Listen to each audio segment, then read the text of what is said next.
Worry has this strange way of disguising itself as responsibility. It makes you feel like you're being careful, like you're protecting yourself. But underneath it, it's just fear rehearsing for a future that hasn't even happened yet. And most of the time, it never will. It's wild how much time we spend mentally solving problems that only exist in our imagination, playing out conversations that haven't happened, preparing defenses for situations that don't even exist. You lie in bed staring at the ceiling building disaster scenarios in your head like it's your part-time job, and you call it being prepared, but worrying doesn't prepare you. It paralyzes you, it locks you into a loop where your nervous system is on high alert, even when there's no real threat. It doesn't make you smarter, calmer, or more in control.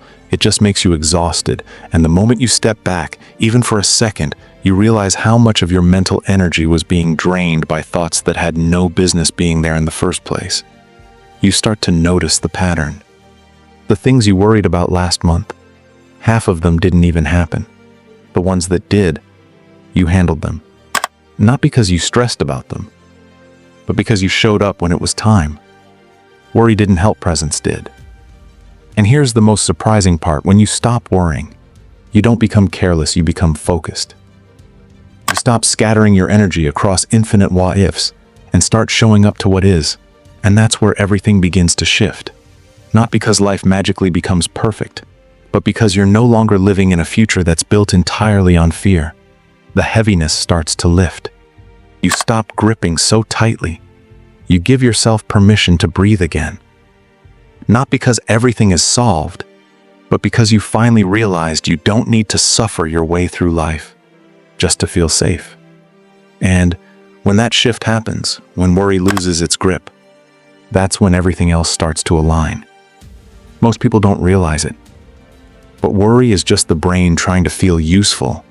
When it's scared, it's like a faulty survival instinct, constantly scanning for what could go wrong, trying to predict every possible outcome as if worrying hard enough will somehow keep bad things from happening. But here's the problem. It's an illusion of control. Worry gives you the sensation that you're doing something, thinking, preparing, planning. But in reality, you're just spinning your wheels. You're mentally running laps around a problem you haven't even met yet. And the worst part, while you're busy obsessing over what might go wrong, life is quietly unfolding right in front of you. Opportunities pass you by. Moments slip through your fingers.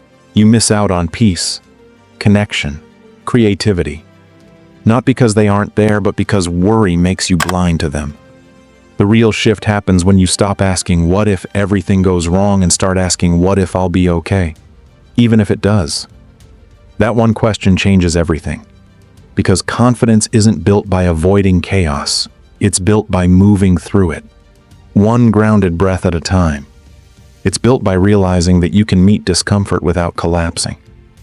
That you can face uncertainty without losing yourself. That you don't need to have all the answers.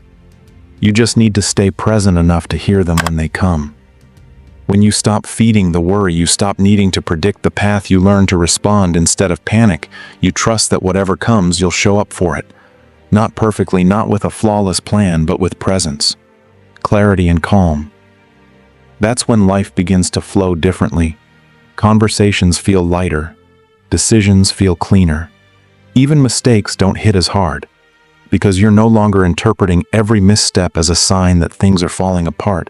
You stop reacting from fear and start acting from peace. And people notice your energy shifts. You're no longer broadcasting anxiety in your tone, your eyes, your posture. You move slower, but with more precision. You say less, but with more weight.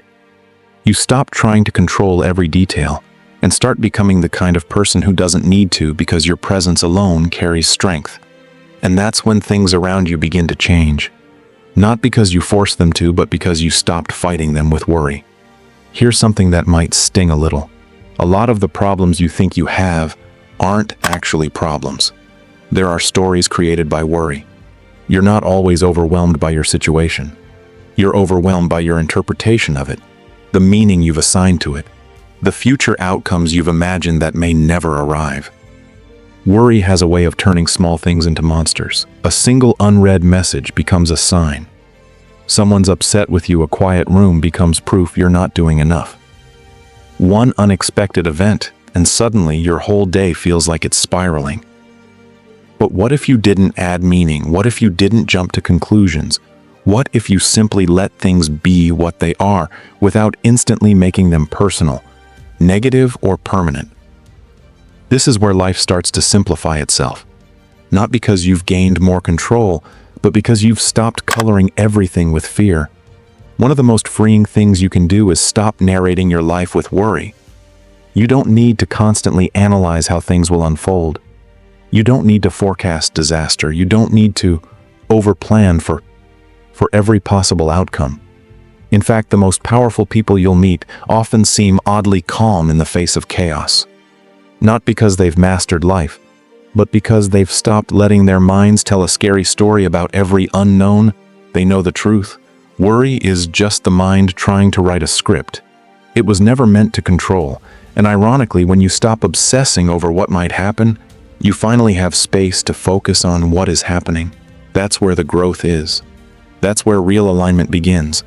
You start handling things as they come, not as you feared they would be. You make clear decisions because you're not fogged by fear. You take better care of your body because you're not drained by mental chaos. You show up in your relationships differently because you're not stuck in loops of doubt and guilt. And wait, Jif's worry feeds on imaginary futures. But peace, real peace, lives in the now. And once you begin to feel that kind of peace, even in small doses, you'll start to realize something important. Nothing outside you actually changed. You changed, and the world began responding to that. There's this quiet superpower most people don't even realize they have, and it's the ability to let things be unresolved, to not chase immediate closure, to not have all the answers lined up in a row before moving forward. Because the truth is, life isn't a perfectly scripted movie. It unfolds in layers, in moments, in pauses, and sometimes the wisest thing you can do is wait. Without worry. That's hard to do when your mind's been trained to fill every silence with panic. But once you begin noticing that urge, the urge to fix, to predict, to figure everything out right now, you also gain the ability to pause and question it. Why am I rushing? What am I afraid will happen if I just stay here for a second longer? Who told me that peace only comes after everything is solved? Worry tries to convince you that peace is something you earn after life cooperates, but that's a trap.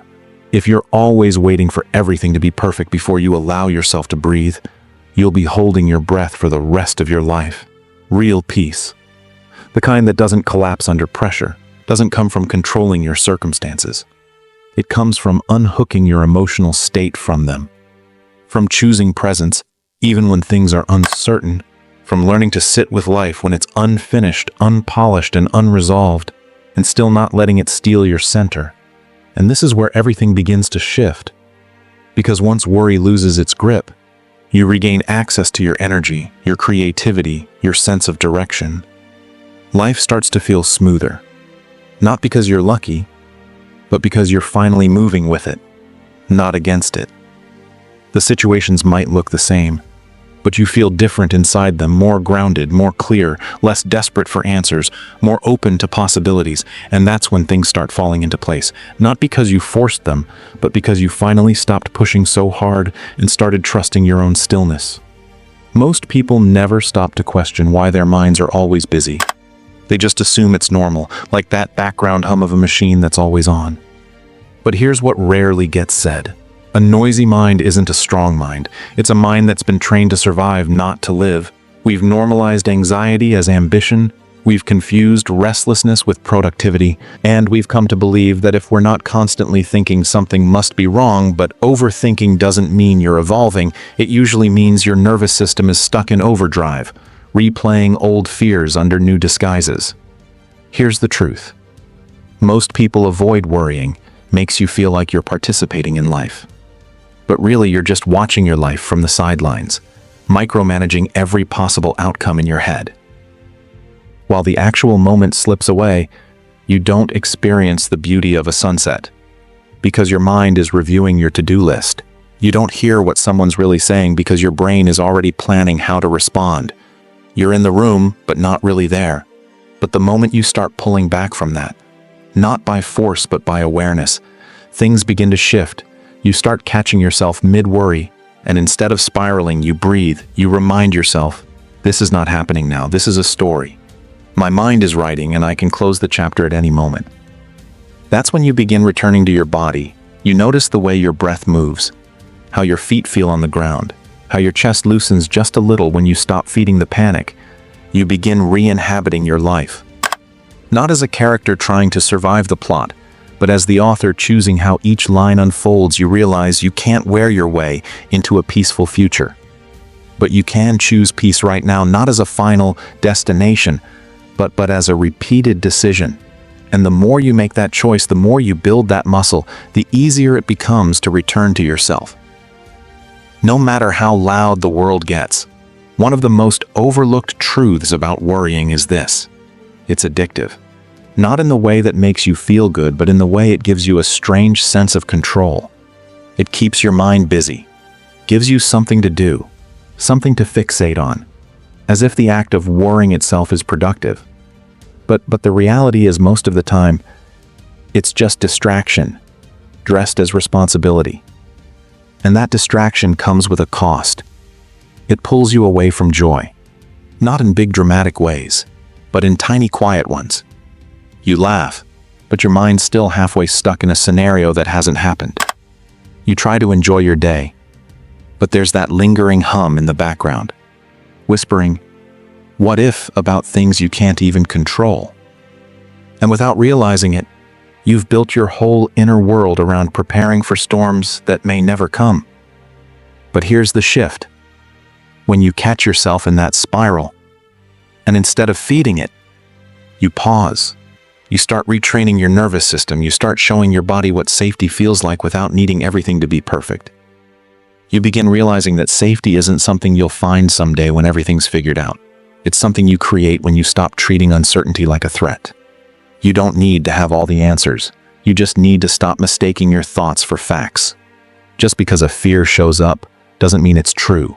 Just because a possibility exists doesn't mean it deserves your peace. And this doesn't mean you stop caring. It means you start caring more wisely. You protect your energy like it's sacred, because it is. You treat your focus like a limited resource, because it is. You stop giving the loudest voice in your head all the attention, and instead start listening for the quiet one. The one that says, it's the quiet power of inner peace. Okay, not to know yet. You're safe here right now. And when you live from that space, something powerful happens. Your intuition gets louder. You begin sensing what's right for you without needing to overthink every detail you make. Moves without needing everyone's approval. You let go of timelines and start trusting timing. The world around you won't always slow down, but you will. And in that stillness, you find strength. The kind that doesn't need to be loud to be unshakable. You know what's rare these days? A mind that's quiet. Not because everything is perfect, but because it's no longer at war with itself. That kind of peace doesn't come from controlling life. It comes from learning to stop adding weight where it doesn't belong, because most of what's making your days feel heavy isn't yours to carry. It's the stories, the assumptions, the rehearsed disasters, the made-up conversations, the invisible standards you never agreed to but still feel pressured to meet, and all of that. It can go. You don't have to solve every problem before you can exhale. You don't have to anticipate every outcome before you allow yourself to rest. You just have to notice when your mind tries to pull you into fear and choose not to follow it every time. This isn't about becoming passive.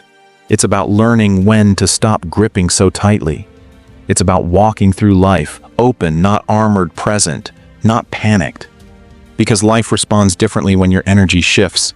People feel it. You feel it. And it's not some grand mystical thing. It's just that you're finally showing up as you.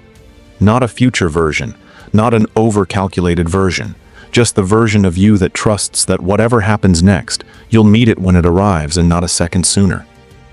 And maybe everything starts going well. Not because life suddenly became easy, but because you stopped making it harder than it needed to be if this message hit at the right moment. Like, comment and subscribe, not for the algorithm, but to keep your own energy aligned with what actually serves you. You're not here to wear your way through life. You're here to live it. Let's keep doing that together.